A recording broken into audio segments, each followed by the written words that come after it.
ایک کنجوس کے گھر کوئی مہمان آیا تو اس نے اپنے بیٹے سے کہا کہ آدھا کلو عمدہ قسم کا گوشت کہیں سے لے کر آؤ۔ بیٹا بازار گیا اور کافی دیر بعد خالی ہاتھ گھر لوٹ آیا۔ کنجوس باپ نے پوچھا، گوشت کہاں ہے؟ بیٹا بولا، ابا جان میں کسائی کے پاس گیا اور اسے کہا کہ جو سب سے عمدہ گوشت تمہارے پاس ہے وہ آدھا کلو دے دو۔ کسائی نے کہا، بے فکر رہو، میں تمہیں ایسا گوشت دوں گا گویا مکھن ہو۔ میں نے سوچا اگر ایسا ہی ہے تو مکھن ہی لے لیتا ہوں۔ میں نے کسائی سے گوشت لینے کا ارادہ ترک کر دیا اور سیدھا مکھن والے کے پاس گیا اور اس سے کہا کہ تمہارے پاس جو سب سے عمدہ مکھن ہے وہ دے دو۔ مکھن والے نے کہا، بے فکر رہو، میں تمہیں ایسا مکھن دوں گا کہ شہد ہو۔ میں نے سوچا کہ اگر ایسا ہی ہے تو پھر شہد ہی خرید لوں۔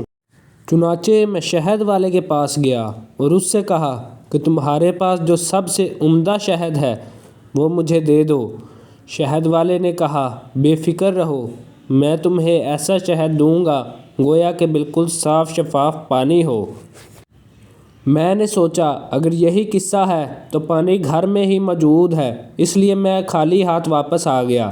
کنجوس باپ کہنے لگا، واہ بیٹا، یہ تو تم نے بہت عقل مندی سے کام لیا، مگر ایک نقصان پھر بھی کر دیا، وہ یہ کہ ایک دکان سے دوسری دکان جانے میں تمہاری جوتی گھس گئی ہے۔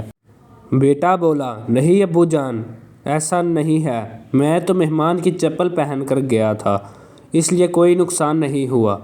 بیچارہ مہمان جو بڑی دیر سے کھانے کے انتظار میں بیٹھا ہوا تھا فوراً اٹھا اور اپنی منزل کو روانہ ہو گیا کہ کہیں دوسرے وقت کے کھانے کے انتظار کے لیے مزید تکلیف نہ برداشت کرنا پڑے۔